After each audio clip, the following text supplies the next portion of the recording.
Powered by Riverside FM.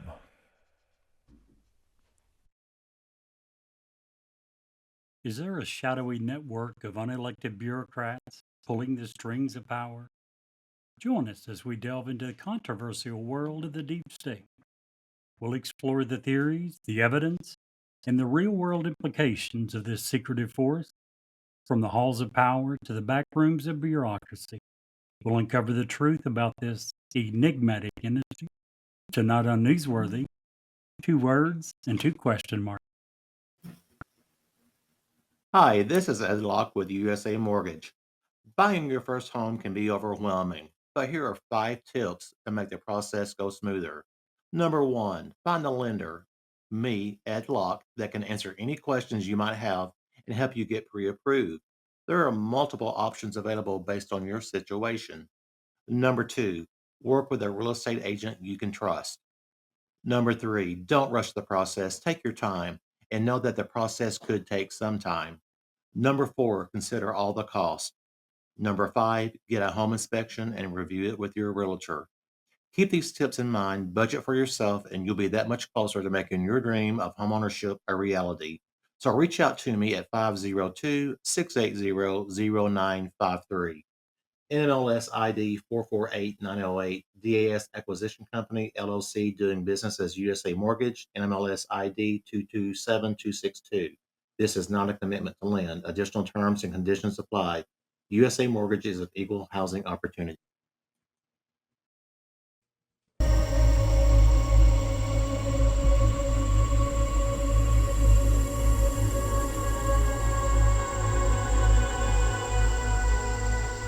It's alive! Have you checked the children? Get out!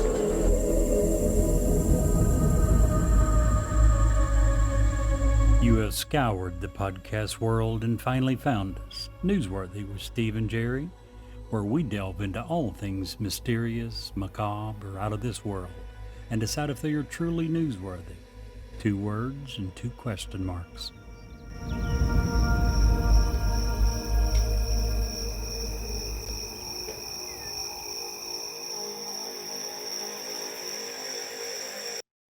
Hello, gentlemen. Welcome to the show. So we have our guest with us today, Clay Davis. Clay, welcome back to the show. We love having you here, Clay. Thanks, guys. Hi, Steve, Brett, Jerry. Good to be back with you guys. Thanks for Legendary. having me back on. And I'm just going to be honest. This episode, we could probably talk for 2 hours on. We're not, because we spent an hour and a half before we decided to go on the show, just being on a soapbox. If you want to see what happens on the show before the show, come find us at Twitch. We'd love to have you. It's Newsworthy with Steve and Jerry. It's real easy to find. Join us at Twitch. Share, like, click the buttons. You know how that all works. When people say that helps their algorithms, it does. Brett has started putting things on YouTube. Check those out. They're usually live by Sunday. Yeah. It's just a visual of what we're doing here in the studio. Again, click, like, smash, whatever. All those things. Those work, right? Yeah. Yeah, I was telling that, I think I was talking about this, maybe it was last week or the week before. I've never been on an episode with Clay. Really? Every episode that Clay has been on, I've been either, like, I think the Freemasons one, I was about to take the FE, so I was taking that next morning, so I couldn't do it. And then the last one, We're in Florida. I was in Florida. That's what it was. Yeah, the JFK episode. That's right. We were lamenting the fact that you chose freaking vacation over hanging out with 3 awesome people. I would have brought my laptop. Clay, what do you think about people that are part-time? Gosh. As a manager, I'm glad to have them. Right? They're useful. Oh man! So Brett, I could have swore we've done a show before. Maybe we didn't, man. Never. Didn't we do a UFO? Didn't we? Weren't you there when we did the Colonel what's his face there with the box of the UFO? Area 51. Yeah. Roswell. Yeah. Oh, you were on the. I guess we did this. Yeah. We did one. We did one. I could have swore we didn't do one together. I'm planning a trip in April to go to Roswell, just so y'all know. No way. Yeah, I mean, my son lives in Scottsdale, Arizona. Yeah. And we're gonna. So right now, if you fly with Allegiant, which comes with its own like parachute, you can fly from Lexington to Vegas for $68. What? So yeah. So I'm glad you parachute- got pilot skills too, man, just in case, you know. And it comes with a complimentary life insurance policy. Yeah. Yes. So, Yeah. Yeah, something like that. It's like I've looked it up. It's with all the fees. Of course, there's a lot of fees, but the fees and all that, we can get out there for about $400 for two of us. And we're gonna rent a car. We're gonna go see him in Scottsdale, and then we're gonna take the 8-hour drive from Scottsdale over to Roswell. I'm not going out to that area without going to Roswell. So, Jerry, Yes. we understood in the pre-show that you could barely contain yourself, that your hero, Donald Trump, won the election last night. And I bring that It was up so hard to do. because it does have an effect on what we're talking about tonight. That's the only reason I bring it up. But it's also very big. We asked you to vote. The people responded and you voted, regardless of who you voted for. So, How many ended up voting, have they said? Was it a record number? Probably. Oh, I'm sure. It was. You know, About 140 million, between 140 150 million. No. that's Right. over half. That is. We have 168 million registered voters in this country. That's it. That's Out of it? 370 million people. Well, I mean, how many are kids and Oh, that's a good illegal point. immigrants and? Well, that doesn't matter if you're a Democrat. No, But no, I'm actually I'm sorry. the I'm 100 helping. Why you're cracking Yeah. up? We're not going on this show, I swear. Save it for Twitch. I'm sorry. I broke Clay. That's beautiful. I love it. That's a beauty right there. My bad. Listen, we have a Democrat at this table. Yeah, I'm sorry. I'll be real. Sorry, respectful. Jerry. Sorry, Jerry. a Democrat. Yeah, I'll go get you a See, treat so you can feel here is better. how unfactual these guys are. I have voted for less liberals or the same. Actually, for Steve, less. Voted for less Democrats or liberals than he has in his entire life. Because my grand total is 0. So it's less than or equal to yours as well, Brett. But here, I'm the raging liberal. I'm just Jerry, No, I think you're still the voice of You got reason. I voted for the same amount of liberals as you. Clay is absolutely right. You are, sir, the voice of reason, and we appreciate it. And our listeners appreciate you. No, I think it's awesome. I can't tell you how many people come to me after listening to our podcast and say, you know that Jerry guy? I don't like what he has to say, but I'm glad he's there. Well, it makes me research a lot more. Because Yeah, absolutely. Because Jerry always I know, says, I'm like, all right, It Jerry's makes you- going to pick this apart. Hold on. It makes either one of you guys research because every time I ask you to back up anything that you're saying, it's immediate silence and I get nothing. It goes back years with you. It goes back like 7-8 months with you, Mr. Brett. Not Here's- one response here's the ever. thing. Sometimes you None. just have to trust your gut. The best response I've got is from Brett, who's his last one I loved. He come back finally and said, YouTube deleted all the videos. That's the only response I've got. It's possible. Wow.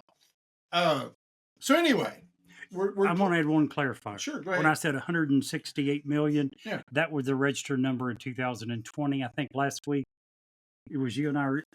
I was talking about why did the number of registered voters go down from 2020 to 2022? It went from 168 million to 162 million. The only thing I could figure out was it was not a presidential election.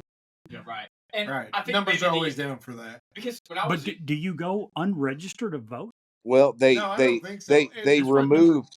If you'll remember, there was a large push around the country to remove people from the voter rolls that Or inactive or something? were inactive, dead, whatever that had been on there and didn't belong on Well, there. but it So wasn't that new maybe in that contributed to it. Well, maybe, but it wasn't new in 2022. When you go back and look at the last 20 years, it happens every non-presidential election. The Yeah. number of Interesting. Right, I registered remember you voters showing goes us that. down. So one thing I was thinking of was just people die. Yeah.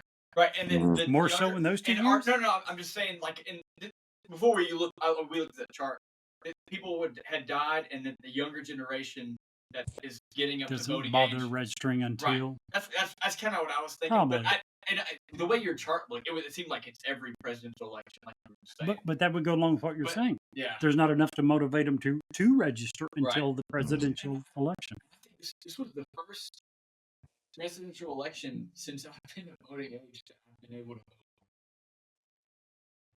Really? Yeah. Oh, You're that young? No, I've not been able to vote for the last two because of, I think one was like my address was wrong. Oh, really? Yeah, and My so daughter- I didn't register for the new address I had. Well, in Kentucky, that's a very hard thing to do. In certain states that doesn't have, I mean, we have very strict voting rules here. in Which is Kentucky. good. I'm all for Oh, it. me too. 100%. So, I But anyway. shouldn't be voting. Yeah. Anyways. My yeah. daughter couldn't vote. She had lost her wallet, didn't have a driver's license. Has applied to get all this back, but didn't have it. Called and asked. Yeah, You know, this sorry. time. And she was told you will not be allowed to vote. that makes sense. So, I don't know about you guys. What do you think? What do you think about the world? Well, tonight's topic is Brett's been super excited. I know Clay is excited or he wouldn't be here. Clay's got the best job in the world. He can say, Yes, he does.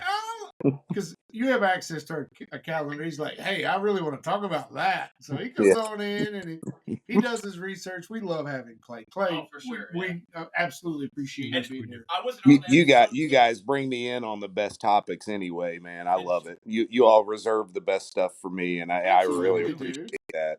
The Absolutely. JFK episode was phenomenal. That was a good one. Yeah.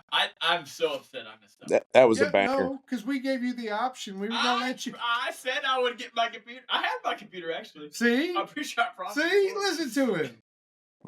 And that was more than you were willing to do. We Hell asked you no. if you were willing to take yours on vacation. You know, nope. Nope, That's a hard absolutely no. not.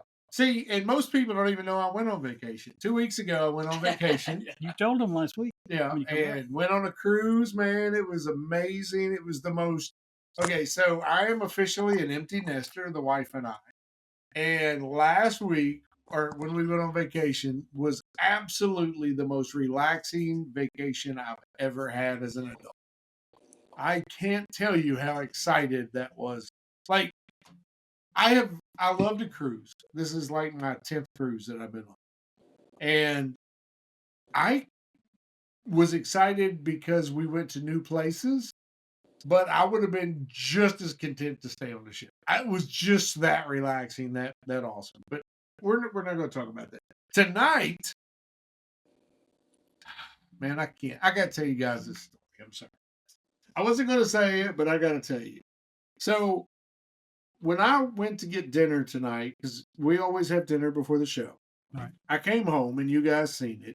In the bathroom, there was a spider that was coming down the wall. I don't know if y'all saw it or not.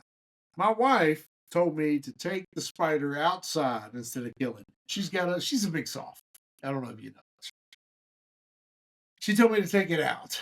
So I did. I almost didn't make it back in time for the show because we had drinks and good dinner. It was wonderful.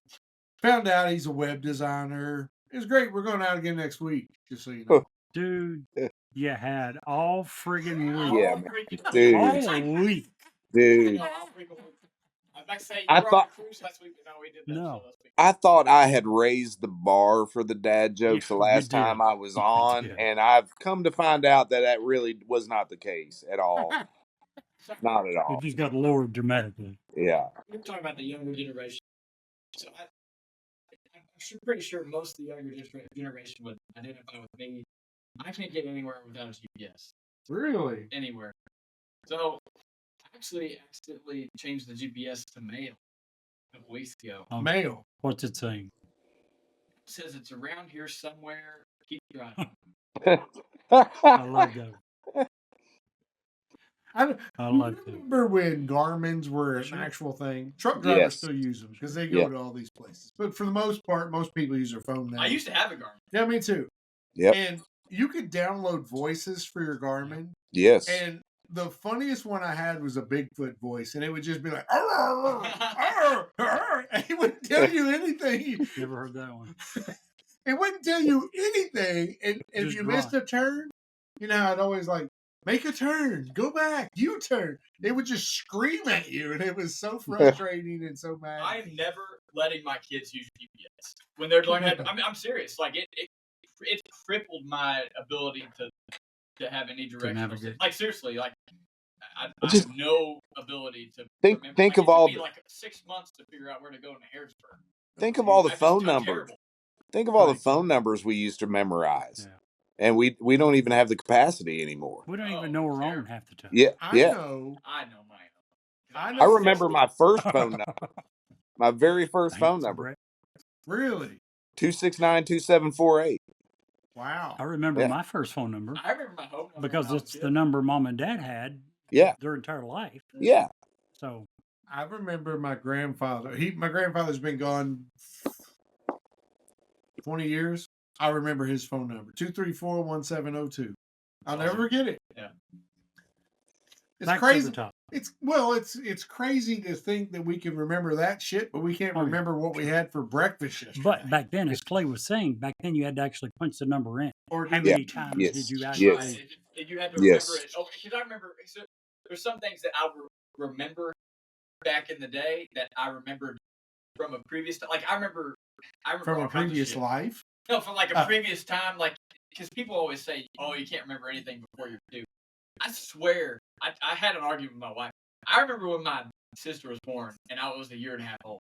You The can odds say- are you you can remember say- people telling you about it. I know that's what she says. I'm telling you, I remember it. The way the human brain works, and they figured this out, which is really crazy, and it is why humans are the worst for actually recounting things from memory, is we don't remember the actual event. We remember the last time we remembered the event. Right. And however that was is how we remember it was. Which, this is what it is. Like I'm rereading Harry Potter right now, and so the movies are very like influential as far as my memory. So I'm like rereading it, I'm like, oh, I forgot that happened. You know what I mean? Oh, But anyways, Back on track. Question for you guys. Yeah. Clay, you two. If King Kong went to Hong Kong I saw. and played ping pong and died, what are they going to put on his coffin? A lid.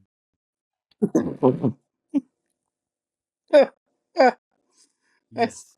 a Pretty lid. good. I saw this. I saw it on live Clay, stream. I saw Clay, this don't on laugh live at stream. that. I Pretty expect good. that from Brett. I expect better from you, Clay. Come on. Yeah. All right. Says a man that took a free spider out on a date and apparently slept with it. It lasted so long.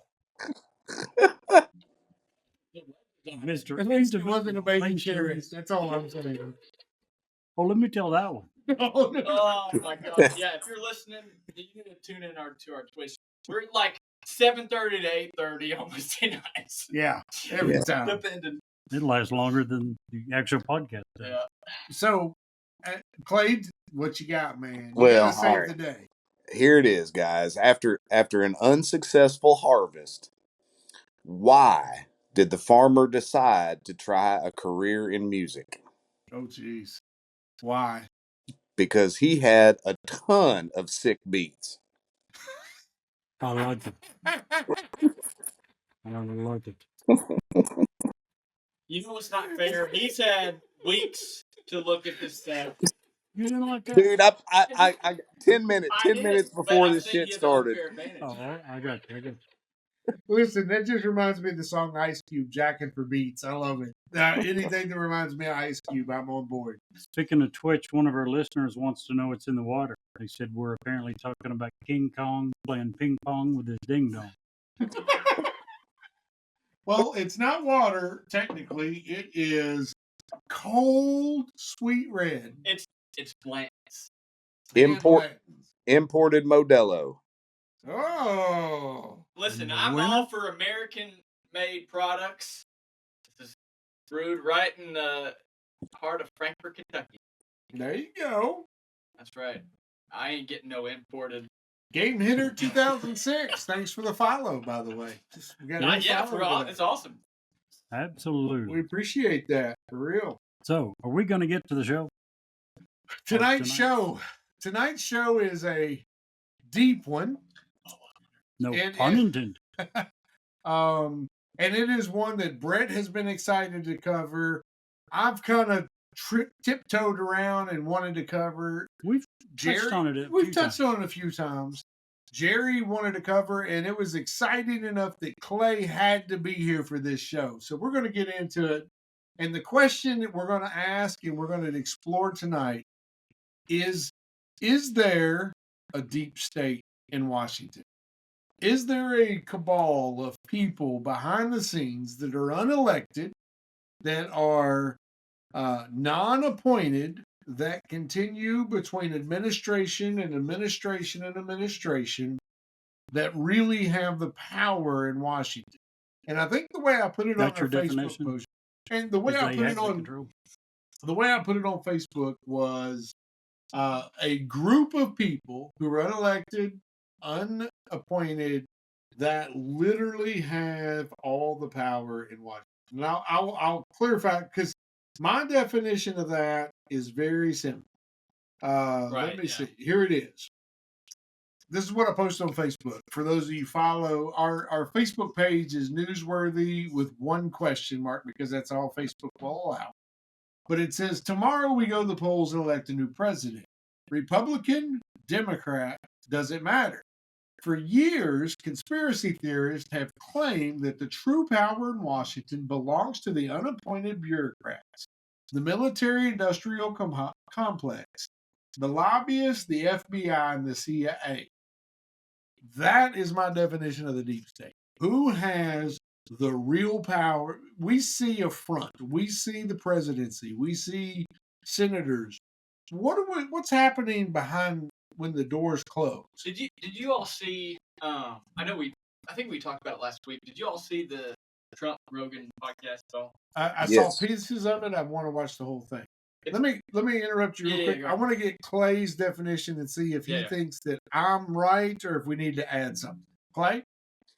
All right. So yeah, this is a really complicated sort of question because there's no clear agreement on what the definition of this term deep state actually means. So some people can deny it by redefining the term or putting it in a kind of a narrow way. Or some people can say, of course, it exists by framing it in a completely different way from that. So I would say generally, when we're talking about the deep state, what we're talking about is a massive government that survives beyond administrations, that is not responding to the politics of the people. This belongs not to a particular party mechanism, but it survives across parties and across administrations. And of course, this is seen most easily and most readily in the intelligence services because they are so unaccountable to the public. Everything that they do at the NSA, the CIA, is typically classified by default.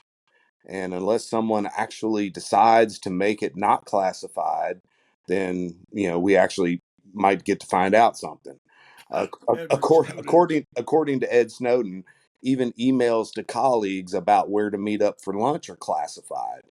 And while this is not necessarily designed to be that way, that's not necessarily the intention behind the policy. The result of this policy is that people in the intelligence community learn very quickly that they can hide any embarrassing information, they can hide any inconvenient details behind these barriers of classification. While these classification policies typically evolve during times of crisis and typically during times of war with legitimate enemies of the state, these structures do not dissipate once the crisis is over. And that's where some of the complications start to arise.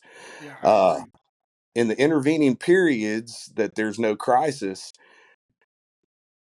the people in these positions, they think about how they can use these rules for their own policy benefits or to build up their influence, their budgets, their clout, their own influence, and they get better and better at this with each passing year.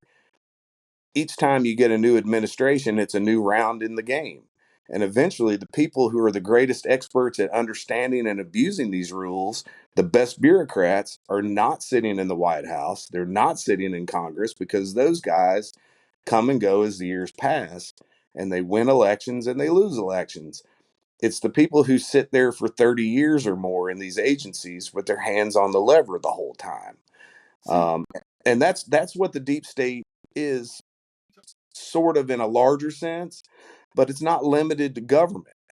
These people are also contractors in private sort of war-making roles, whether they're defense contractors or intelligence contractors. These are people at think tanks, groups that are designed to influence policies, sort of war-making think tanks like the Atlantic Council. And the question ultimately is, when we allow this to happen for a long enough period of time and they become expert enough in steering our government across parties, it doesn't matter whether the Republicans are in office, it doesn't matter whether Democrats are in office, they all respond the same.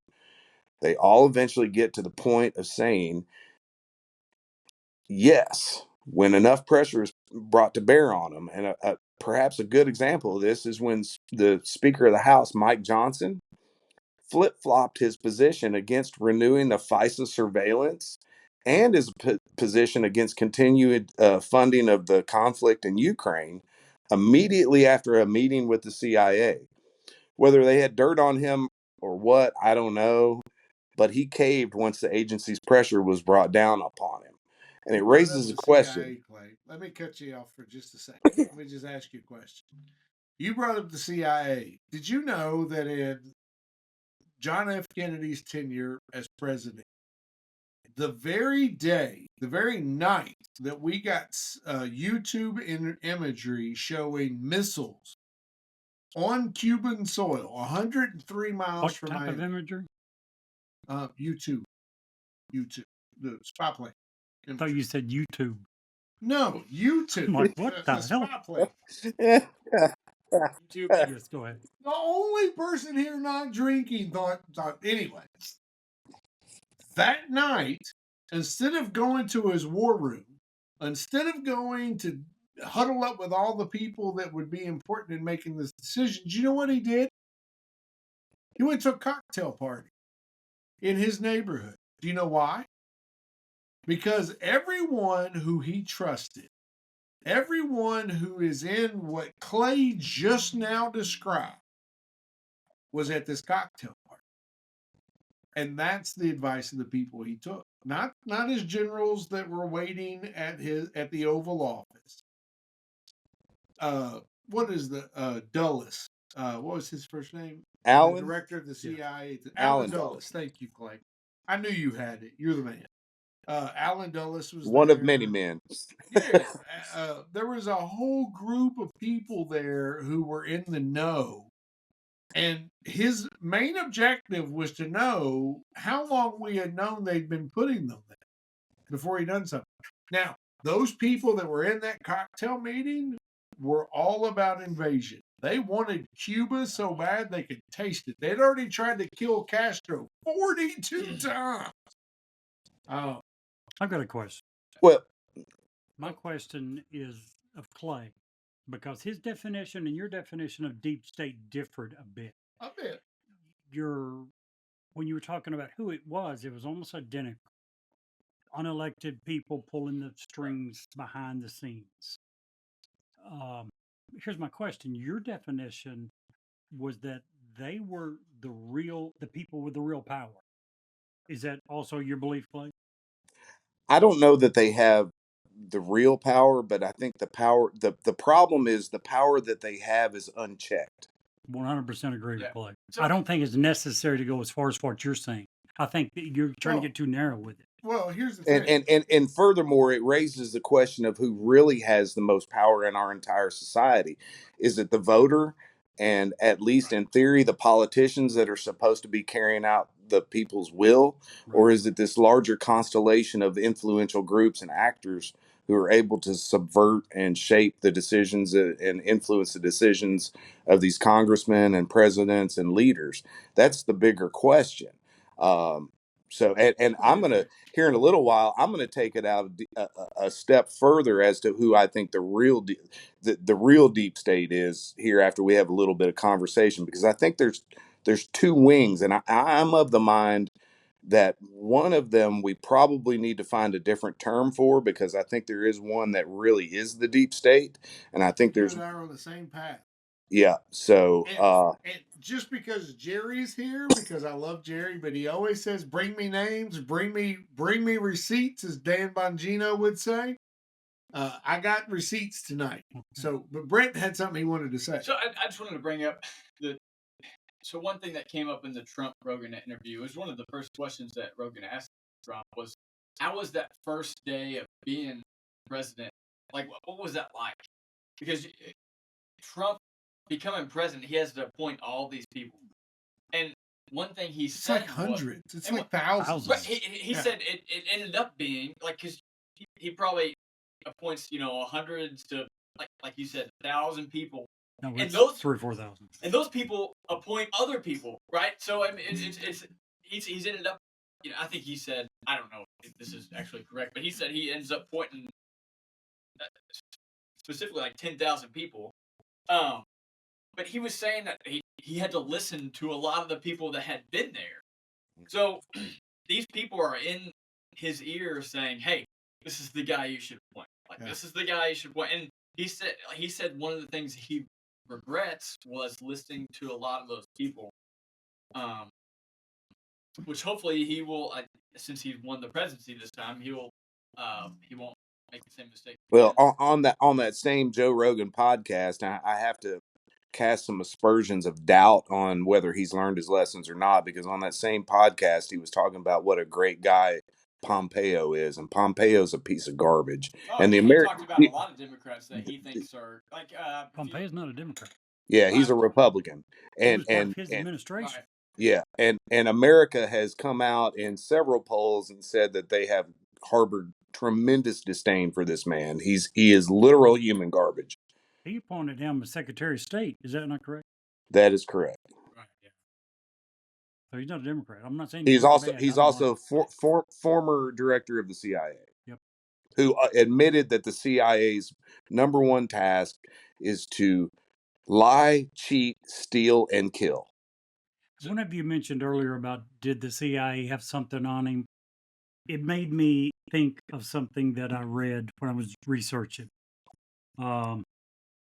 In the 2017 interview, several weeks before Trump was inaugurated, Senate Democratic leader Chuck Schumer called Trump really dumb for having repeatedly criticized the CIA. Yeah. And he said, "Let me tell you, you take on the intelligence community, they have 6 ways from Sunday at getting back at you." Look at JFK. So, did they have something on him? Honestly, look at Trump. Probably not. He was Chuck Schumer. The guy that's been in Washington forever was smart enough to say, "Hey, you take on these people, and at the Al Smith, they're going to make you pay." At the Al Smith dinner that Trump did, he praised Chuck Schumer as being like a good guy. He was like, "Chuck Schumer's a good guy. He has a terrible." Did you all see the Al Smith dinner at all?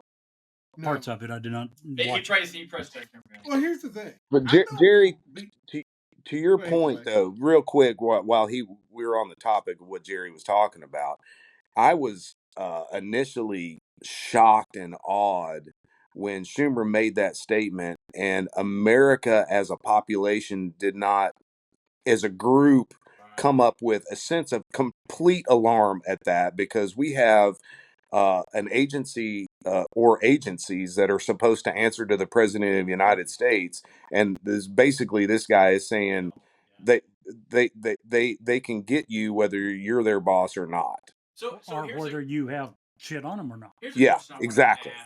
So I actually work for the government. I work for the state government, but it's very similar in the fact that there are government appointed positions and there are non-government appointed. So prior to 1871, the president could select federal employees, and basically that's what they did. Was they would even go as far as selling positions, which is a horrible idea. terrible. So so I was actually reading this article from the Huffington Post back in 2017. The writer was George Friedman, just to give credit where credit's due. He was talking about this, and he was saying that the deep state actually started in 1871, because that was when they decided that the president was not going to select federal employees. Everyone. Right. Which is a stupid concept. In today's world, back then, maybe it was so limited you could do it. You can't do that. Right. And even for the sake of, and this is where I'm going with, and even for the sake of getting rid of what we call the deep state, I would not want to go back to this. You can't. Because, and he talks about it in the article, you would have to retrain everyone in every position. Basically, I mean, he would, because the new president would basically come in and take, because that's what, in the state government, that's what happens when you get a new governor. Every government appointed employee is gone. It's automatically gone, no matter what rank they have. I had a boss back. I worked as an intern back in 2015 for the Department of Insurance in the state of Kentucky. My supervisor, who was very knowledgeable at what he did, was a government appointed position. He was gone, right? So I mean, he was unemployed. I saw him. Anyways, so that's kind of what I'm getting. But at. here's the way you fix that, okay? And if two little boys from Kentucky can come up with a way of fixing that, because Jerry and I have talked for years about term limits in Congress, Yeah. and the House of Representative already has term limits, but in the Senate, how do you get term limits on people who make a career? Our very own Mitch McConnell is the absolute worst. What do you mean they have term limits? In Congress? Well, no, they don't. But I'm sorry, I misspoke. Okay. You confused me. I pointed at the wine. Yeah, I pointed at the bottle of wine. It's There almost are no like- term limits in Congress. But Congress and Senate have no term limits. Right, And we've right. often talked about if They you should- want they to should correct a 100% bunch of should. this stuff, Yeah. you enact term limits. But how do you do that? How do you make it fair? How do you know that the people coming in know what to do? Right. And the reason and the way you do that is you stagger the ones going out. Basically, there's no senators right now that are all 100 senators do not get elected at the same time. So you just simply No, say, for sure, yeah. from this year going forward, when you've reached X number of years, you're out. And House of Representatives, you don't It's really every need 2 to worry years. about Yeah, it you because just- every one of them face re-election every 2 years now. Right. Right. Mm. So you give them 6 or 8 years, and then they're done. And the system works its way out. The same could be said for the people you're talking about, the people that know what to do in government. And quite frankly, if you know what to do in government, I'm not sure you should be there because you're not necessarily my friend. But I would totally disagree with what Well, you're saying. and You're going to take away long-term seniority for every government I would worker. also disagree. You'll lose all the brains. Right. I would also Mhm. disagree because No. Just not government workers, not the people that's just out there doing a job. Okay. I thought you I'm were going to talking do about all the of them. people that, like in upper management. yes, of the people that come in. Well, the I can even- upper management is already serves at the will of the administration, and they get turned over I can- already. Right. And that's why I posed the question, really, because I think it's a tough line to balance. It is. Because I see just in this, like I said, I work for the state government. I see it. I see the importance of expertise in certain sections. Just in my own section, my boss has been there for 20 years, and he's my supervisor, right? But- If let me just ask you, if you ask your boss to save your department 20%, would he be allowed to do that? Would he be allowed to do it? what do you mean? Of Save course Would he not. be encouraged to do it? He can't fire 20% of the people. No, I didn't say fire. Well, I tell you 20. I what, said he we can't can't do keep what up you with said the without work we firing got, 20. so- Well, a whole bunch of them. I'm just saying. I'm giving an example of what I'm trying to say. No. Once Exactly. once you're in the state government, you're there. Exactly. And Part I of will the say, problem. and Same thing applies to the people that Clay's talking about. These people that are in power, the people coming in and out the president, the senators, the congressmen. They don't have the ability because there's no oversight on the people that Clay's talking about. No, there is oversight. There isn't. They have oversight. bullshit. They show me one person that doesn't have a boss. Well, I can show you that everybody has a boss. But Okay. do they listen to the But boss? here's Do the problem: or where do Can they those tell bosses- the boss what to Can do? those bosses, if the employees are not doing their assigned job that's specified in their job description, can those bosses write them up and fire them? Hell yes. Okay, So you may have bad bosses that are not reacting to bad employees. It is their job to do so. Understand? so you guys have both been leaders in retail, right? Absolutely. You guys have both been All managers. three of us. Clay too. What? Okay, so what is the best thing that you can do as a supervisor or manager? Lead by example. What's another good thing that you could do? Lead by example is number Figure one. out who knows what they're doing Yeah, and absolutely. ask them. Oh, Okay, hell yeah. and That's- get their that's expertise. important. It's called best practice. Yeah, so Mhm. figure out who the heck is good at their job. And then fire them? No, So that's what he wants no, to and do. learn from them. But this is what a good president should come in and figure out. All right, this guy's been doing this a long. This is what I would do. You're starting too high. And here's why. The president has 4 years. The president is term limited. Yeah. And the president generally doesn't know about half the stuff that the people that Clay are talking about Right. until it becomes a problem. You see what I'm saying? No, I see exactly what you're saying. That's the reason. And I'll go so far as to say, in my management experience, sometimes the employees with the most longevity are not necessarily the best employees either. No, they could just stick it out. Sometimes. And I guess in manufacturing, I've seen the opposite. But Kmart was a good example of this, and Clay and I both were managers at Claymart. I just gave you the name, Clay. We were both managers at Kmart. The people, like when I took a position at Kmart, when I came into the company, my least tenured department manager was 20 years. wow.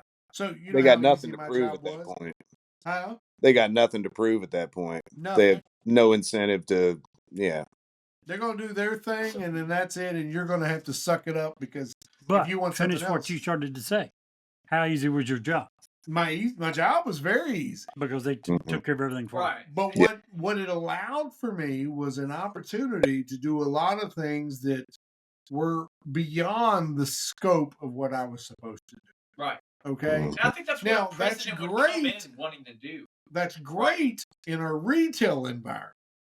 What it's not great to do in an environment that directly affects the lives of citizens of other I mean, countries. that's another good And point. what I'm Yeah. getting to here, for an example, is the CIA. I can't tell you how them. many They're the worst presidents. abusers of this. deep state. Absolutely. No, And but I it's don't like think there's a Would you not person- agree, They want Clay? more. Oh, I absolutely agree, and even more now that they're doing operations here at home as instead of just abroad, which was their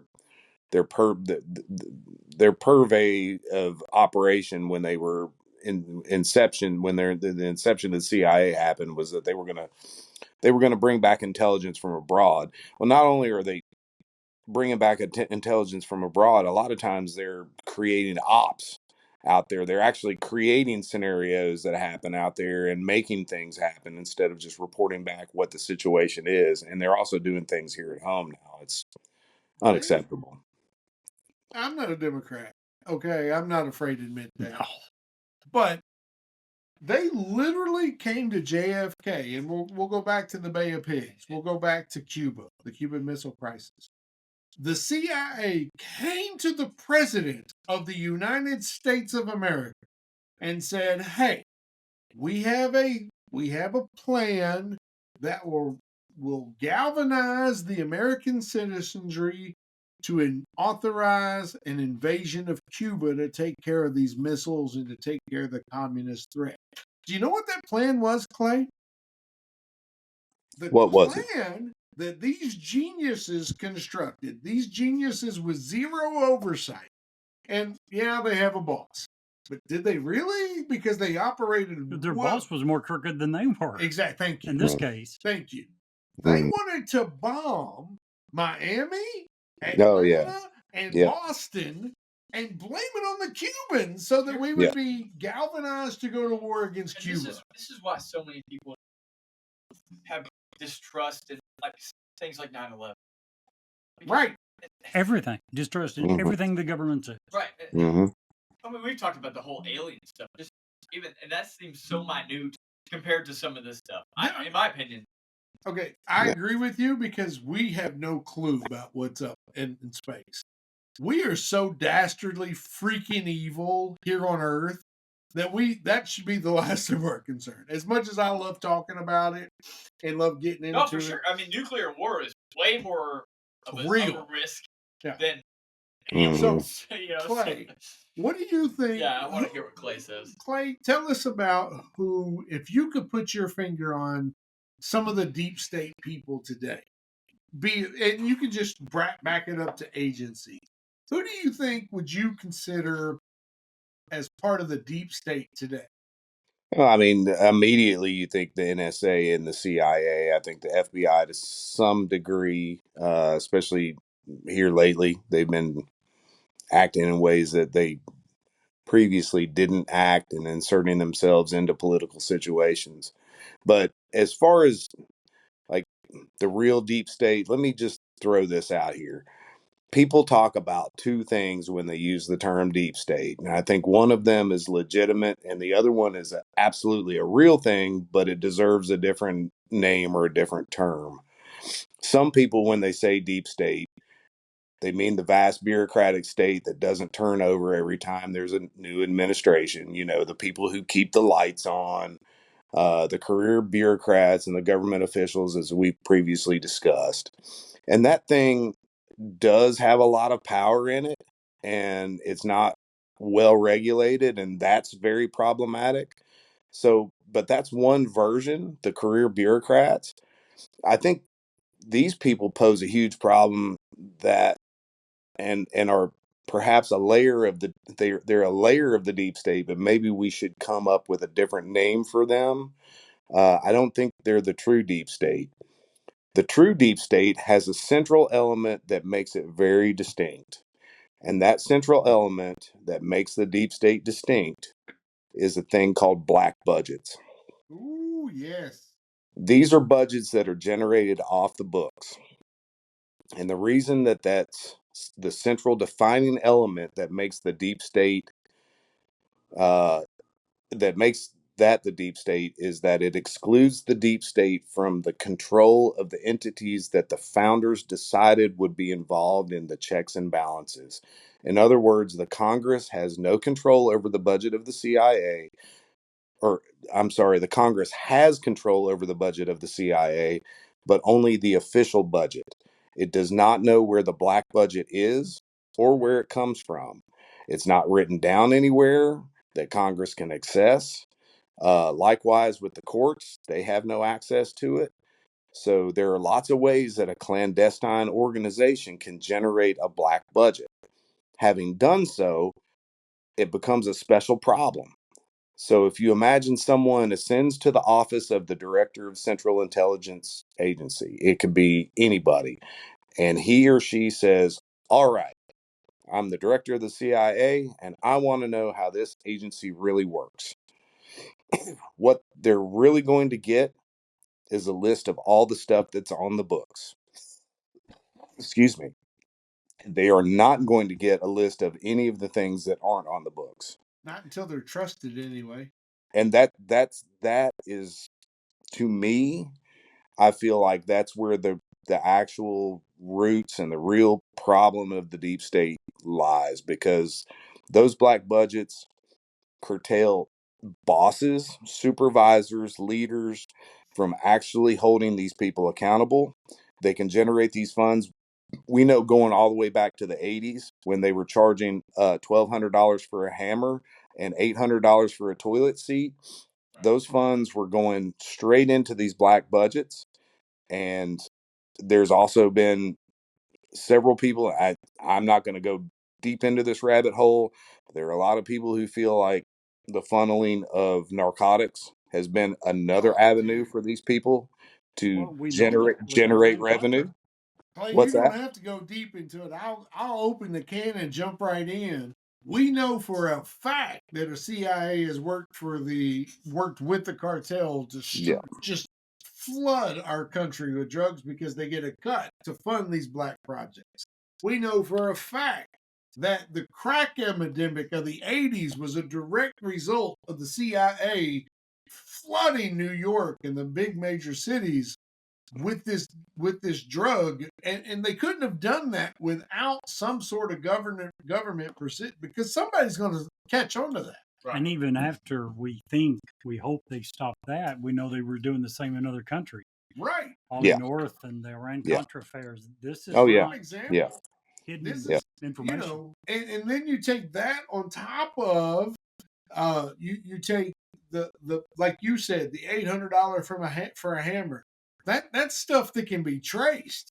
The stuff that the CIA and the FBI, and I'll go ahead and link the FBI and some of these other organizations to, like you say, let's pick a country that is third world but making a good economy, and let's flood it with these drugs and make an Or absolute weapons. killing. Or weapons. Or weapons, Yeah. and make an absolute killing on this. Now, what we've talked about goes back a few years. all the way to Eisenhower. If you at think least. this has stopped, according to the Wikipedia article on, hold on one second, forget the name of the friggin' article I'm on, list of CIA controversies.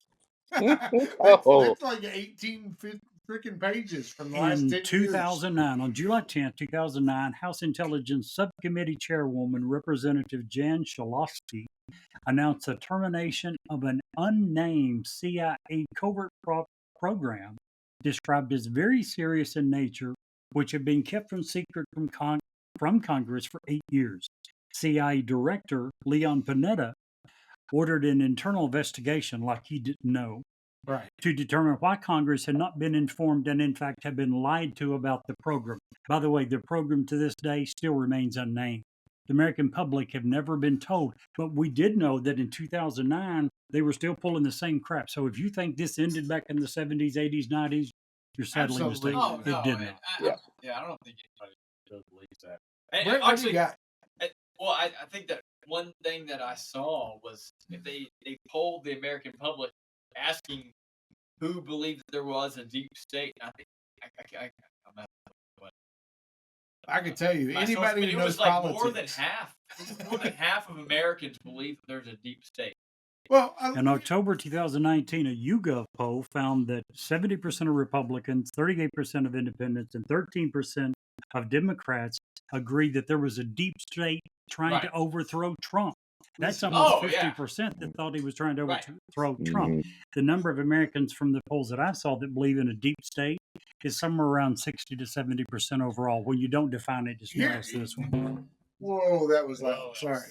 Pull the Jerry. I've been pulling Jerry. I don't know what to do with my hands. Very demonstrative with those hands. Anyway, back to what I was talking about the night that Kennedy had conversations. That's a huge one. It's a huge one. Yeah. You know what? Here's the thing.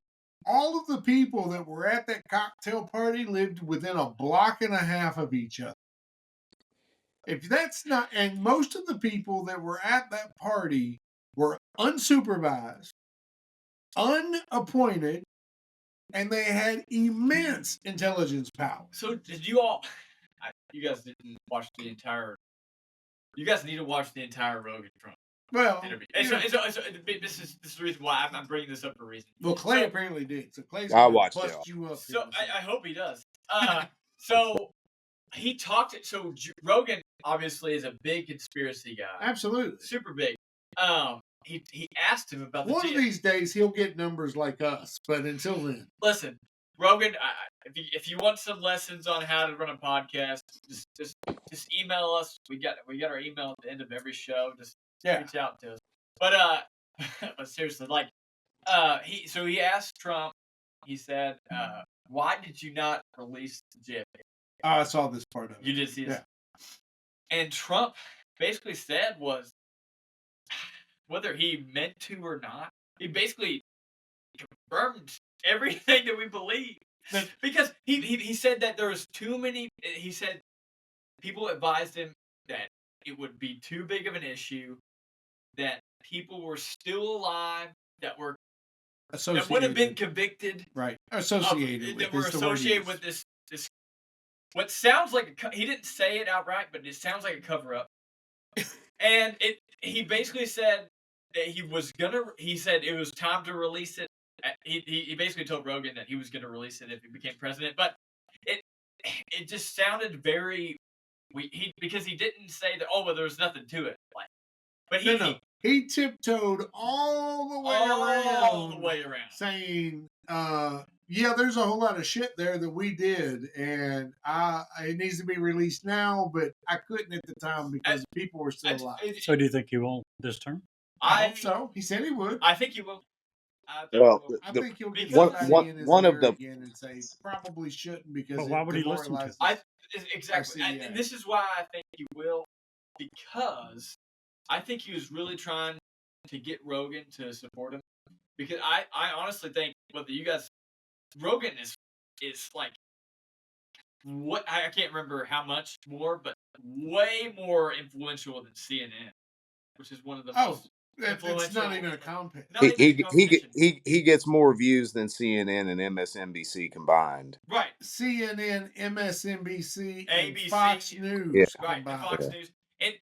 And so I think that his support was very critical, and I think that Trump was trying to win his support in this interview. I think that he will fulfill his I think it wasn't a promise, but he said he would release it.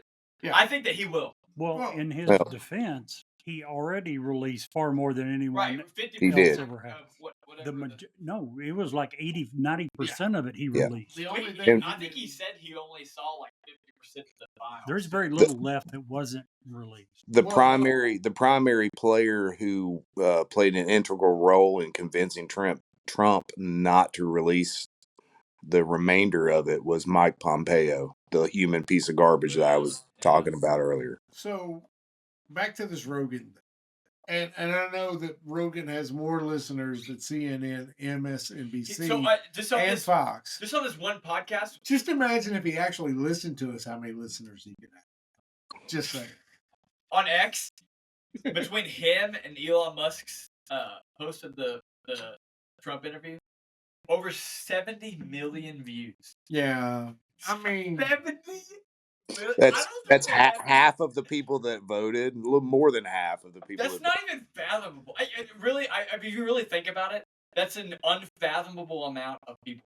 Well, and that is with.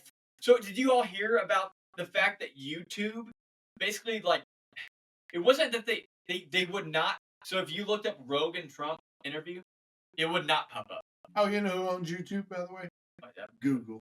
Oh, I'm sure. The one you're trying to keep. The lefties. I'm trying to look up. Hold on. Hey, what did Fauci say about the If you looked up what on YouTube? So if you looked up the Rogan Trump interview, it would not pop up. Let me ask you. It would just be a bunch of shorts. Hey, you couldn't get the full interview. Hey, Clay. Well, let's get back on topic. Until I don't know if it's still, but Rogan was talking about it in the week after. Let me ask you about the biggest podcast of all time. Besides us. Okay. Let me ask you guys about a couple of names and see if you recognize these names and if whether or not you would consider them amongst the deep state. Because I also associate the deep state with the military-industrial complex. Wouldn't you agree, Jay? Or Clay? Absolutely. Going back to Eisenhower's warning back in 1961. All the way back to Eisenhower, who was a brilliant man, who was a war general, who knew the ins and outs about intelligence and how great it was to be able to be utilized in a time of war. What about Kathy Warden? Do you know that name? I'll give you another one. Yep. I'll give you another one. How about, and I'm going to butcher his last name, so if I'm saying it wrong, please tell me. James D. Taslett. Never heard of him. Never heard of him. Do you know what James D. Taslett's job description is? Never heard of him. He is the chairman, president, and CEO of Lockheed Martin. Well, there you go. Absolutely. Do you know He's what he does on his spare time when he's not hanging out with his 20-year-old wife? deep state cuck. Something to do with his girlfriend carrots, if I remember correctly. No. Those would be baby carrots. My guy, James D. Taslett, is a member of the Council on Foreign Relations. Foreign relations. There you go. How about that? There you go. Why in the world would we allow one of our biggest, and I'm not knocking this guy, okay? I'm really not. I'm just calling him out because, hey, if you're able to do this and that, great. But let's have some clarification. Let's have some transparency about what you're doing. I had to dig to find that he's a member of the Council of Foreign Relations. And yeah, it's just Why would we- weird. Why What would do we they want do? a member of? Huh? What do they do? Basically, Lockheed Martin? What does Council of Foreign Relations do? Council of Foreign Relations is a advisory panel. Yeah, think that- It's a think tank, like Clay says. Is it a think tank? Yeah, for the most part, it's a bunch of smart people who own big companies who look around the world and say, "Hey, where can we lead?" And I'm It's a paraphrasing think tank. here. It literally says think tank. But now you look it Where up. right where we can look around the world, we can say, "Hey, where would our products fit best in here, and how can we get the government to pay for them?" You know, the second part of that probably isn't in the brochure. I'm just saying. Would you agree, Clay? I would probably agree with that. Yeah. Kathy Warden, a little bit clear, but Kathy J. Warden, an American business executive, chief executive officer, and guess what she's the president of? Northrop Grumman. Again, these are the people on the military industrial complex That's that, huge. They're- that absolutely that grow and gain and benefit. And first of all, Right, from if- military action. Right. for Wherever. military Right. action, wherever it is in the world. And you know what the problem is? I hate saying that because guess what? She employs Americans. There's Americans building the equipment that she makes. And it's not a secret that we benefit economically from being at war. Right. We make a lot of money being at war. The whole reason we came out of World War One is because of World War One. We came out of the Great Depression we because were of, we were in great shape after Yeah. World War One. absolutely. So it's not a question of that. It's a question of when you take that knowledge from being on the World Council of whatever foreign affairs, Right. Relation. and then you World utilize Economic that to Force. manipulate the powers that be Well- to put us in that situation. And here's Which is what, sorry to interrupt one Yeah, yeah, second. you're good, you're good. The defense minister, what the hell was his name? Trump fired him because he said all he wanted to do was get us in more wars. Steve Bannon. No. Mustache guy. Yeah. Oh, slim mustache. So what's his name, Clay? Shit. Bolton. Bolton. John Bolton. Oh, bold. Yeah. Trump claimed that he was not part of the military industrial complex, but doing the same exact thing of what you're talking about. John Trump fired Bolton. him. Right after Donald Trump fired him, He wrote a book. he wrote a book, and Mm. he said, Trump said about John Bolton, "I didn't like the little squirrely bastard, but when he was with me, nobody talked shit because he knew we He knew talked about John Bolton would drop the bombs." He talked about it in the Rogan interview. Yeah, he So did. He's Bolton- I didn't. Yeah. I didn't want to point this guy, but everybody was saying, "Hey, this is a dude. You need to do it." And he said that in the Rogan interview. He said, Yeah. "Whenever I went to like a People he were was like, scared of people were Bolton scared. because he didn't care a bit to drop bombs. He didn't give a shit. I mean, But sorry, John crap. Bolton is a direct part of what we're talking about. Yeah. he's Well, and it's he's not ne- correct. he's never seen a Military war he industrial- didn't like. Yeah, exactly. If you take the military industrial complex, add a little CIA, focus in a little FBI, funnel in a whole lot of black budget money, you have the deep state. I don't think anyone that I have ever heard would dispute what you just said. Yeah. Now, they Well, would I thought- dispute yeah. your original definition of these are the most powerful. These are the true people with power. Well, I mean, But in certain areas, maybe. if you think of like these are the people that no matter who the president is, no matter what political party they're a part of, they're the ones. And that's the thing with the Trump interview is just like he had no idea who to appoint. He had people in his ear saying, "Hey, this is the guy that you need to appoint here. This is the guy you need to appoint here." And even like if you even look at like some of the people who like Mark Cuban, who was very pro Kamala Harris, she was like, "Oh, if Trump offers me a job, I'm gonna take it." Like, here's the thing, that's, though. it's Brent, let me take that a step further. And Clay, please correct me if I'm wrong.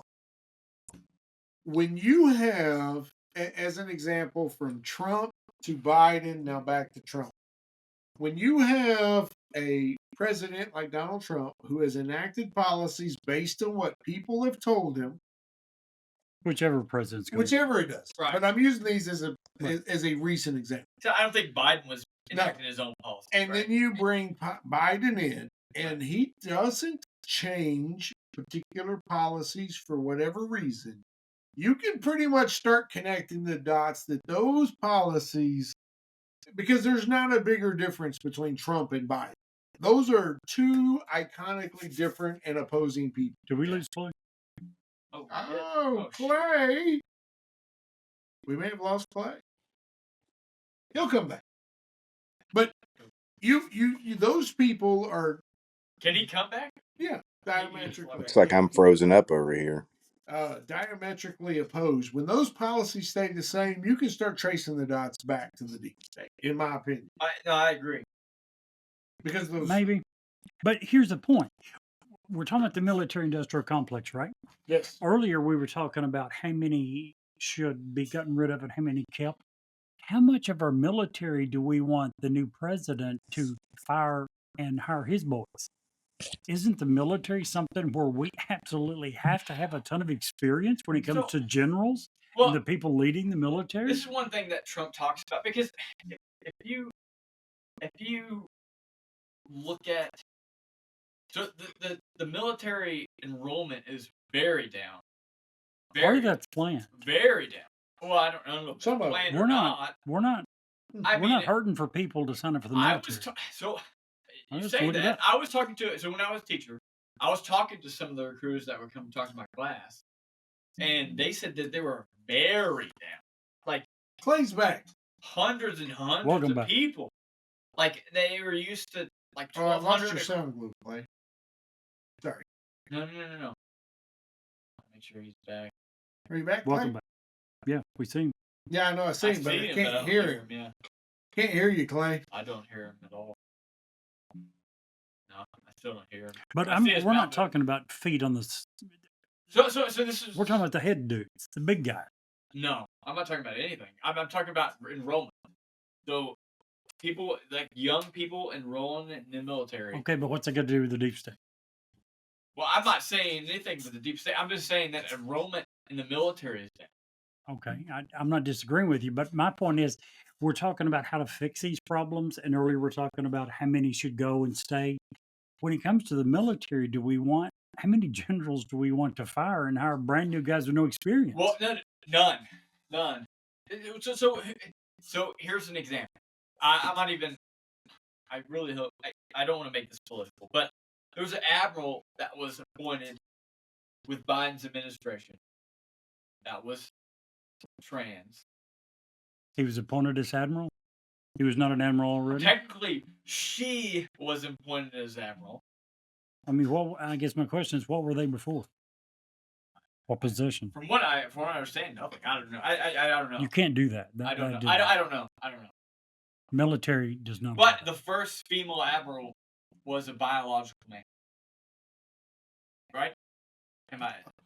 I really hope you. I mean, I didn't look at this. This dispute, was a, dispute me if you want, but the this was first admiral, the first 100, the first woman Nothing. admiral a woman admiral. was a biological man. Maybe I have no clue.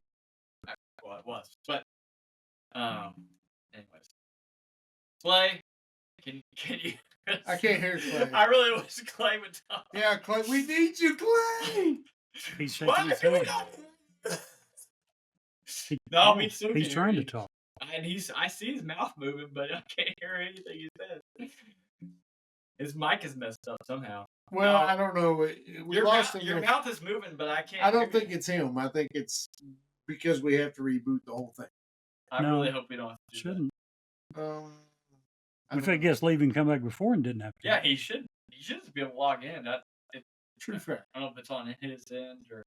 I don't know. I really hate The first female admiral in the Navy was Eileen Durrick in 1972. No, that's definitely not her. Well, I'm completely off on According to Wikipedia. information. No. You're The right. point is, even if you take it away from the military, there are people throughout our government who, and Jerry, you're the worst.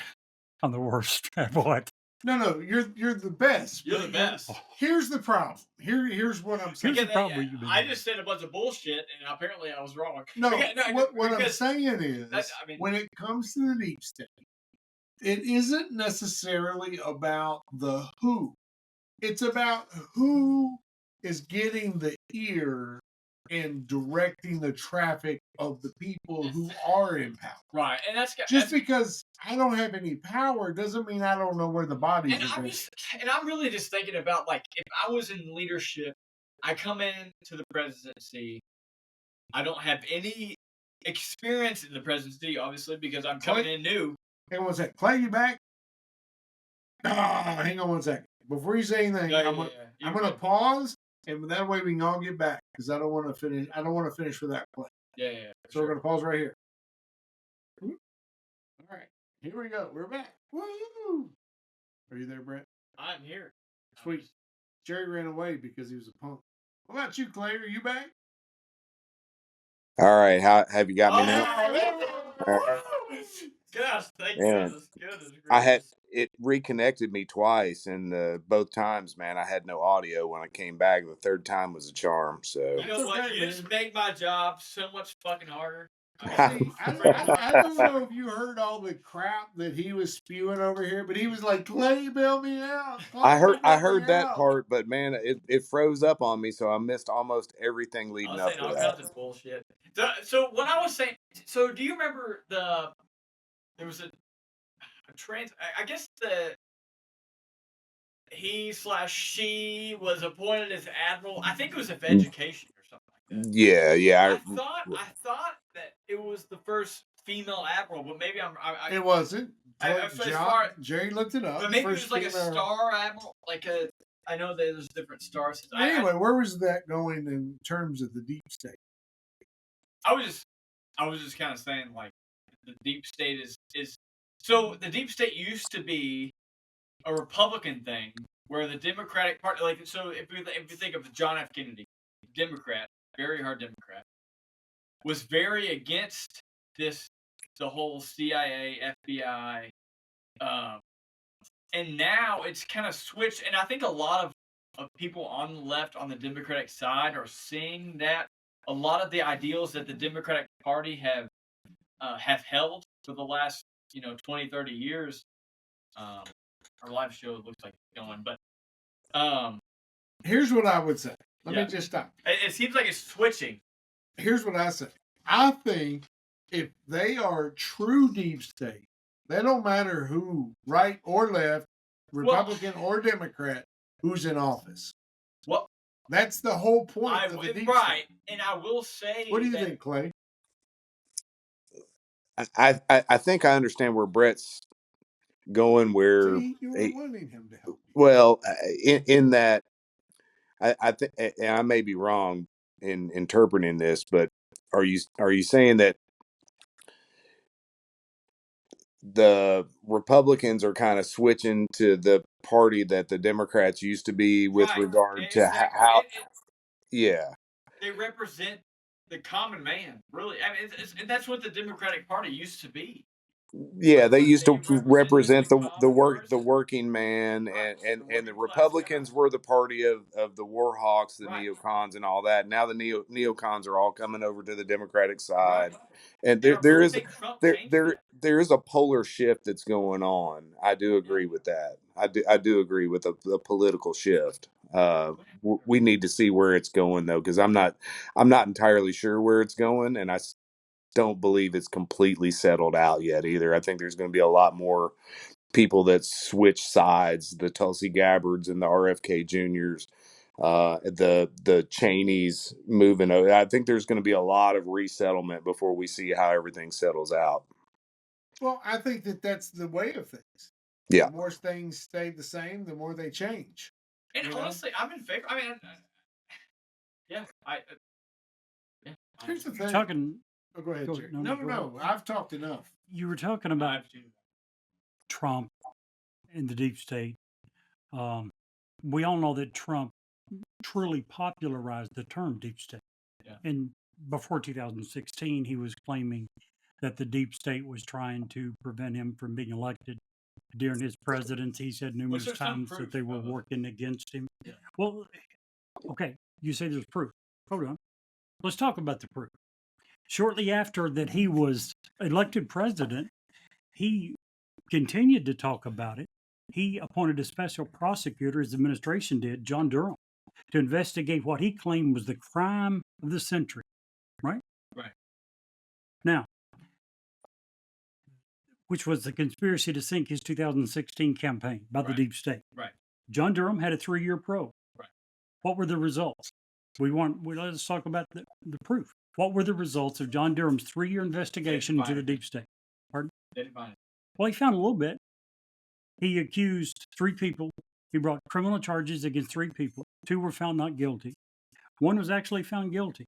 That was a former FBI attorney that was sentenced to probation for altering an email that was included in a June 2017 application for surveillance. That was the only thing he found. So if we're saying that there was, and he said it in 2016, he said in 2020, he's still saying at this election, last weekend, he was Right. still saying there's a deep state that was trying to Well, prevent him from being elected. I'm- When he was president, That's he three appointed a things. commission and they found nothing. I want to say 3 things. Sure. First, the whole thing in 2016 was that Trump only won because Russia interfered with our election. No, that was, But who that was was the saying thing. Everybody on the Democratic Party was No. saying that in Well- 2016. What do you mean? everyone in the Democratic Party was not saying that. Yes, they were. No, they were. They Absolutely were not. 100% saying Everyone that. on the Democratic Party. Pretty much everyone. I'm sure there was one person that was like, you know what? There was nothing. Trump is won out but everybody else was saying, yeah. Even Hillary Clinton was saying, oh well, Russia was colluding in our election. They were interfering with our election. Everyone still says that Russia interfered with that election, 2020, and But there's this no one. proof. There is tons of proof. No proof. The second thing, there's no proof. Their second thing was the Hunter Biden Hold on, you laptop do was realize I'm gonna send you Russian an email. information or misinformation, and the Hunter laptop came out to be proven. And Trump, they say that The Hunter Biden Biden laptop laptop was Hunter proven to have nothing that they alleged it had on it. Okay. It did have everything, but the Hunter Biden laptop caused a 7-point difference in the election, which would have won Trump the presidency. Okay. And over 50 FBI officials said that they believed that the Hunter Biden laptop was a Russian misinformation. And Okay, hang on one second. What? yes, You do let's- realize I'm yes, going to send and that's another email. treason. Listen, No, I'm listen. 100% Hey, agree with whatever Wait a you're minute. saying, Hold on. because that's What's, crazy. what's treason? Hang The on. fact that you are saying that it is one thing and it is the other. Hang on. I'm committing treason by claiming what? By claiming that. Hang on. No, you Hang do on. Let me interject a little smoothness in here. Clay, help me out. Here's the thing. While I understand what he's saying, Really? Please explain. No, well, let me hang on. What he's also failing to mention is that on the flip side of that was the Russian dossier that I think you're Steele confusing. dossier? The Steele dossier, which was completely fabricated, it's been proven, was the one thing. The Hunter laptop had nothing to do with President Trump losing the election. Thank you. If anything, the Steele dossier did, and that could be where the confusion is coming. And that was proven to be some sort of Russian interference and or promoted by someone within the deep But it had state. nothing to do with Biden or his son's No. laptop? Or... Absolutely. The laptop was a whole different issue. So what the hell am I committing treason on? That's what... Explain that to me. Well, you're not. Clay, tell us. Take us home, man. Take us to a place that's safe. Guys, Grant's had too much bourbon. y'all have made it very difficult to take us to a safe place, but leaving all this stuff just laying on the table, man. Yeah, well, go ahead. Feast, my man. Feast. That's why you're here. Well, let's see here. I'm trying to find it. It seems like in my research, I'd found a New York Times article, and I cannot find it now, but they were basically saying that there was a Senate Homeland Security committee that had, and admittedly it was a Republican-led committee that had found that the deep state was actually trying to interfere with Trump's election and administration. But for some reason, I can't find. I'll have to go back and try to find it now. Referring to Miles Taylor. Maybe this Times was they published what Michael originally was an Crowley, anonymous maybe article, and it turned out to be from Miles Taylor, who was a Donald Trump employee. Ah, And most people said that was obvious evidence of a deep state. Here's one of the people that Trump appointed. He was the Department of Homeland Security Chief of Staff. And he's obviously against Trump. The whole thing with the Department of Homeland Security is, to me, that opened carte blanche the CIA on American people. And what I mean by that is, did that allow the CIA to do CIA shit to American people? No, but it taught the Homeland Security very quickly put on the learning of the CIA and turned what the CIA was doing to our enemies onto American people. And the Department of Homeland Security, which for the statement I'm about to make alone will probably preclude me from ever becoming president of the United States. But the Department of Homeland Security is not a good thing. From its very beginnings in the Patriot Act, who was written by all these congressmen as a result of 9/11, with the deep state deep into their ears writing this to give them as much power as they could possibly do in the name of safety and security for the American citizens. Would you disagree, Clay? Yeah, no, not necessarily. No. Good. Neither one of us are going to be president. Well, ever since 9/11, we give up so many freedoms in the name of some. Yeah, it was not. We didn't get security. Go ahead, Clay. No, I was just agreeing with both of you guys. That the entire world changed, and America changed for the worse after 9/11. There's no doubt we are less free than we were. Right. And not safer. It would be and not any safer. No. Yeah. No, I almost think it would be different. Almost none. None of the mitigation efforts that we have put in place, especially the TSA and all, none of this has made anybody any safer. They haven't stopped shit. So when we flew to our cruise, it was a whole thing. I hadn't flown since 9/11 because I typically drive to. You've never flown since 9/11? Not commercially. I've flown my plane. I've flown No, I mean, Privately. you've never flown commercially? No. Yeah, probably not. Wow. Well, once, but it hadn't even ramped up to where it is now. But here's the thing. Wow. I like to drive. I like part That's of the crazy. So every cruise you've been on, you've drove? part of that That's fun awesome. for me And is I'm the drive. not judging you. I like enjoy crazy. the stops That's crazy. along the way and enjoy No, meeting that's awesome. people. and stuff. That's awesome. There's no such thing as flyover country for me. I'm a man of the I people. love flying. I'm not just. So does Robin. She I loves love it. flying. And you guys have also, I think, stopped off in New Orleans several times, spent Oh, time yeah. there prior to. Love No, that's awesome. Big part. Yeah. But the point is, this last vacation we did fly. First time since 9/11. Yeah, it's been a long time. That's crazy. That's and awesome. so we go So you through got the a thing. really good. We go through the thing, and I forgot about the whole taking your shoes off. I didn't have socks on, so I had to walk through barefoot. Big deal. But my mother-in-law got stopped for a thorough inspection, and they didn't touch her. They just raised the wand. But I get I'm that like, every time I travel. why? Of all the sorry, Clay, go ahead. No, I was just gonna say I get the thorough treatment every time I travel. Well, that's I'm on like 73 lists. I'm on all the lists, and yeah, they're sitting there just rubbing their hands, waiting for me to get up to the front of the line so they can put me through the. I'm They pretty sure after this episode, if you haven't on been this hit episode's in gonna be the on that list. groin aggressively by the TSA, then you're not doing something right.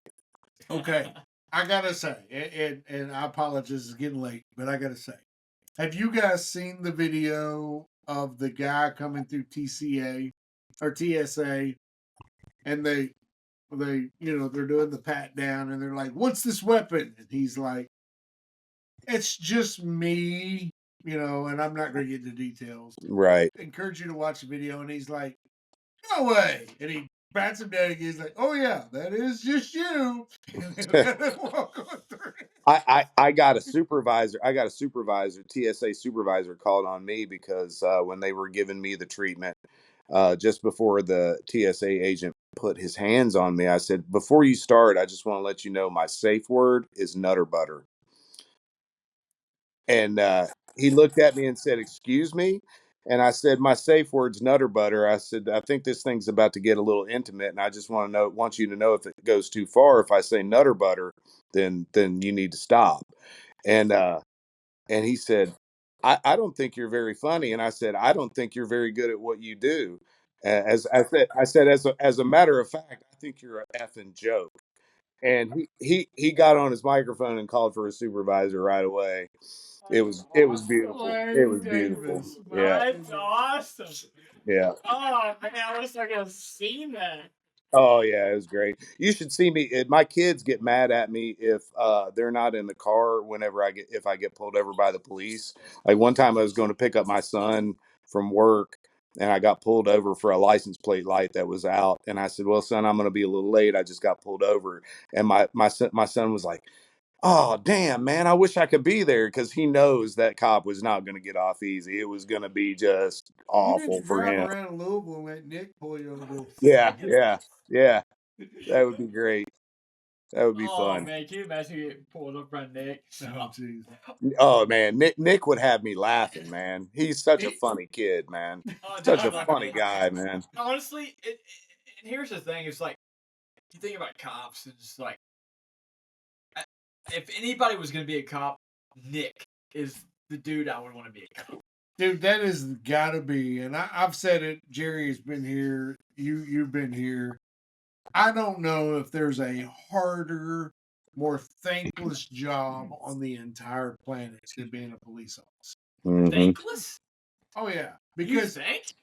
not from people that like us that appreciate what he represents. Even then, I honestly, not enough. I don't think enough. there's a harder. I No, don't think there's I a harder mean, job. If you are the guy getting pulled over, very rarely are you. Oh well, thank you for pulling me over. You know what I'm saying? For sure, yeah. It is and for people to have a mentality to be able to deal with that. And in Nick today's is the world, person. with so many people looking at them the way a few assholes have made it to where the public looks at them so suspiciously. And That's the problem. Is it's like when Nick first came to me and said, "Hey, I think I want to be a cop," I was like, I thought about it. It's the same way when my other son Peyton told me he wanted to join the military. I thought about it and I thought about it. And my thought was ultimately the same in both cases.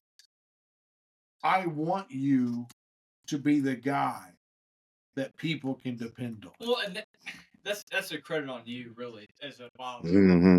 because I think of, and I don't know Peyton as much as I do Nick. Nick is literally if I think of like somebody I would want to be a cop, Yeah.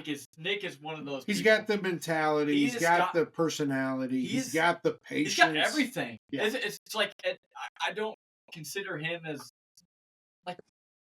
But he's big enough. If I was gonna be pulled over by somebody, it would be I would want it to be Nick. He's also big enough that you're going to have Yeah. to think twice about talking shit Kick because my he's a big ass. dude. Like, yeah, for sure. Like, yeah, no. I'm so beyond, I'm jealous. I don't care. You should be proud of him, dude. I'm beyond proud. I'm Yeah. also jealous because he has such an addiction to the gym. And I'm like, oh, because he's like my absolute clone, right? Yeah. And I'm thinking, Yeah, he damn, am I is. going to look like that if You I have a just had a little stupid- dedication? Yeah, you have stupid genetics. Anywho, guys, let's wrap up the deep state.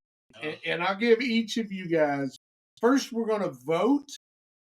Do we believe that it needs more or less coverage, as we do here on Newsworthy? Secondly, I'd like to hear everybody's just wrap up of what they believe, if they believe there's an actual deep state and what it entails. We'll start with you, Brett. So, first off, I do believe that it deserves more coverage.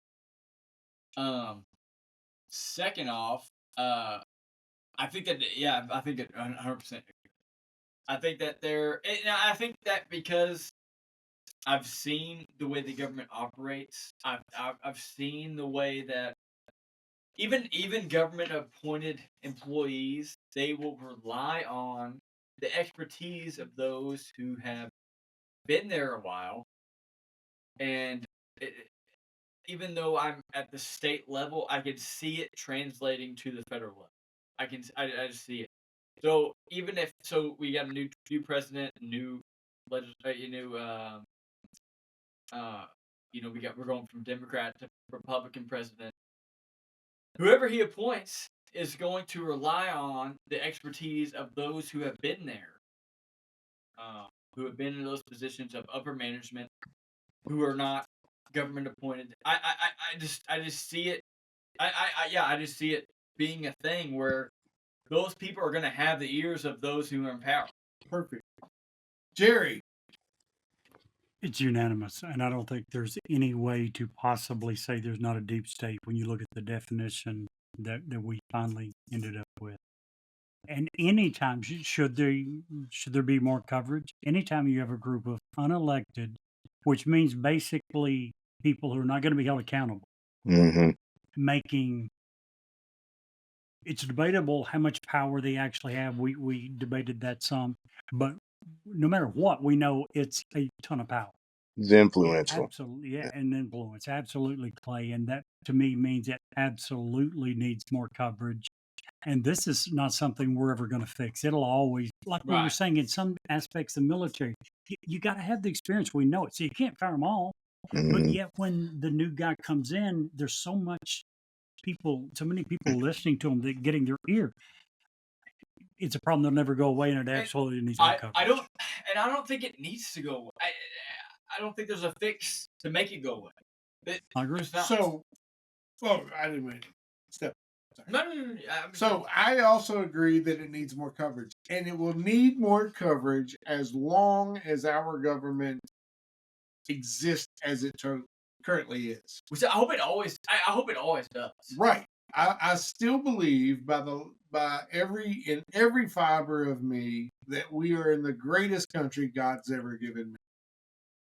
And are you going to have these people that kind of exist, kind of have the authority, and even if it's not authority in the sense that we know authority as, having the ability to bend somebody's ear is a type of authority and influence. and influence. And does that make it right? No. But I would hope that our elected officials recognize this Right. and is immediately see that it's being abused, Right. squash it. Right. But I'm going to give the absolute last word today to our honored guest, Clay Davis. 100%. Guys, I also agree it definitely needs more coverage. And to kind of dovetail off of what Jerry was saying, you know, it's not going to go away. The deep state won't go away. How could we get rid of an entity that could literally ruin you or destroy you if you crossed it? Yeah. I mean, they hold that kind of power. They have the dirt on not just all the officials, but thanks to the NSA, they have all the damn dirt on all of us too. They know what when we're going to Pornhub, man, they know what we like to watch. Can I just ask? I know we're running so out of time. So what if we? So how would we even get rid of this? you don't. I can't even think of a way that You can. don't. You Because don't. You have to have that expertise. As a leader coming into position that you have no experience with, you have to have that expertise. The only you have to have it. As a guy that has spent an insurmountable amount of time trying to figure out how to dismantle the current government that we have, this one aspect of the government, I don't even have a way to approach how to dismantle this particular aspect of government. I just don't know how to even approach it.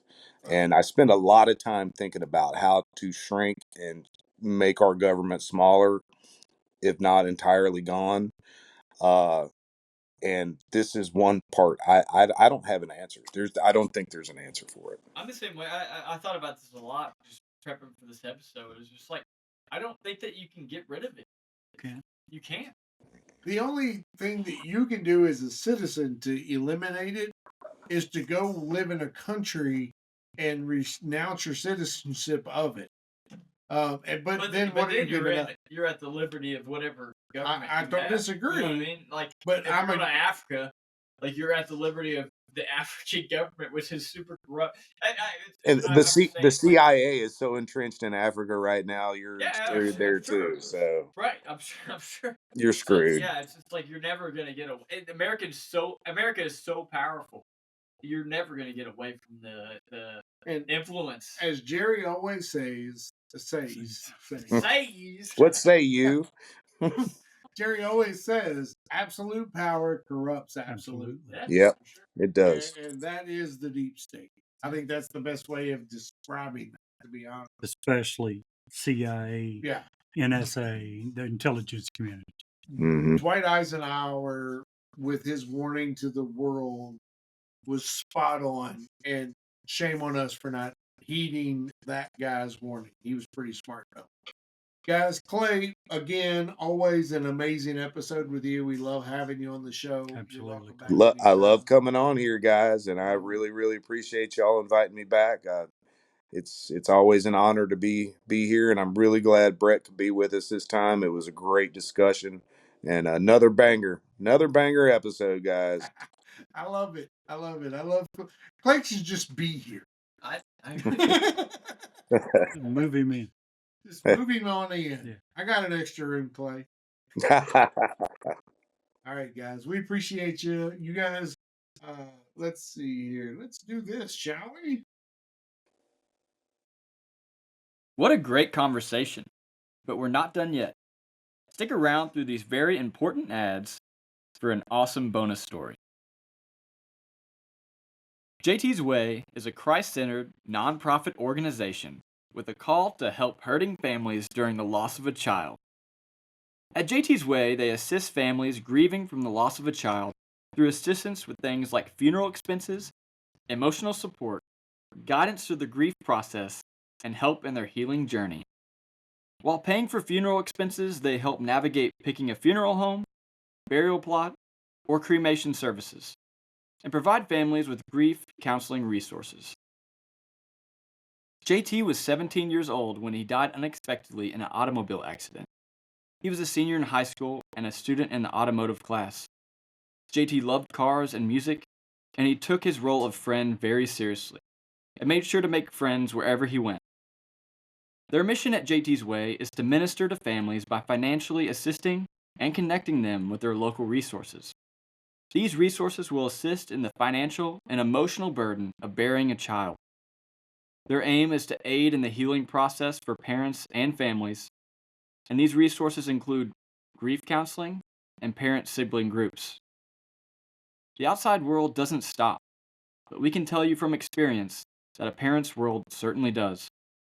In a time of desperate hopelessness, JT's Way provides hope. If you want to help support JT's Way in their mission, please reach out to them at www.jtsway.com. JT would often say, "Let me challenge you to make a friend, be a friend, and most importantly, bring a friend to the loving arms of Jesus Christ." Hi, this is Ed Locke with USA Mortgage. Buying your first home can be overwhelming, but here are 5 tips to make the process go smoother. Number 1, find a lender, me, Ed Locke, that can answer any questions you might have and help you get pre-approved. There are multiple options available based on your situation. Number 2, work with a real estate agent you can trust.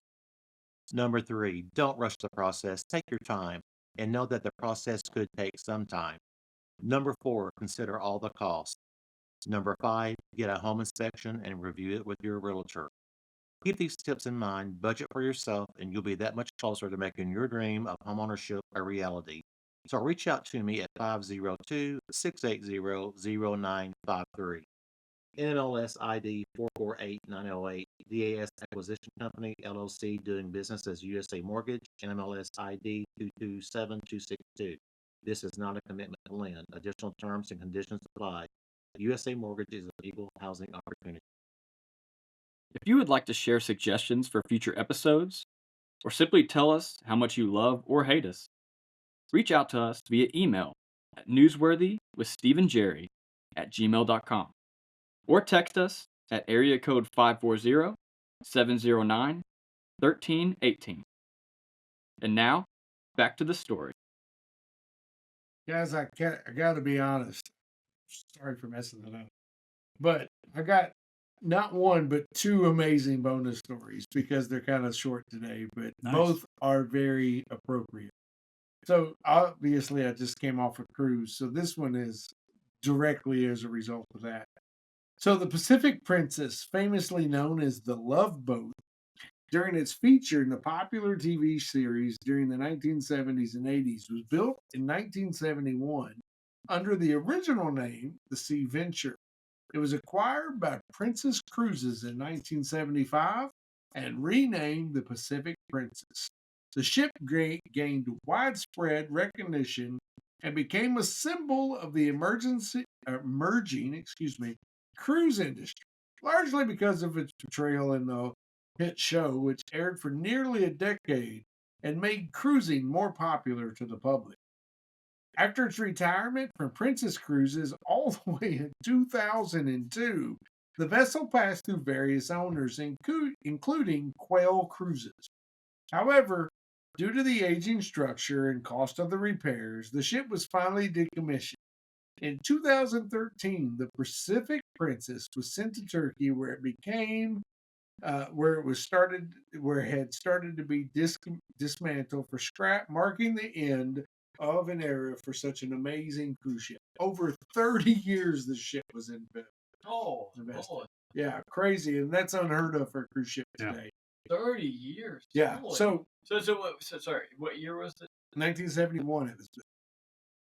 Wow. So Yeah. 2001? Yeah. Which one was the man? Sorry. Yeah. I didn't So know. the next story, if you and I say this story, I wanted to bring it up because of the Dodgers' final win of the World Series. Go Dodgers! You don't are you thumbing down? Are Because you a they paid Yankees for a fan? World Series. Sorry. They paid for World Series. Are you a Yankees fan? I'm not a. No, I'm a Royals fan. But also, Even worse. Anyway, we're not talking. So, if you're a Phillies fan, like my son Nick, we talked about earlier, I got a story for you. Richie Ashburn hit a foul ball that struck a young lady, Alice Roth, squarely in the face, breaking her nose. The game was paused as medics came in and attended to Roth. As they were carrying her away on a stretcher, play was resumed, and Ashburn fouled again off the very first pitch that was thrown to her, or thrown to him. This foul subsequently struck Roth again as she was being carried off on a stretcher. Roth was the wife of a sports editor, of the Philadelphia Bulletin, who was there with her 2 grandsons.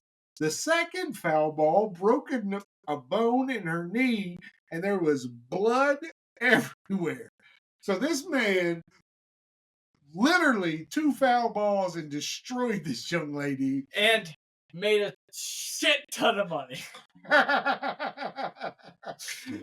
Well, we appreciate you. That was our bonus story. And Jerry, if you can't see the light, Be the light.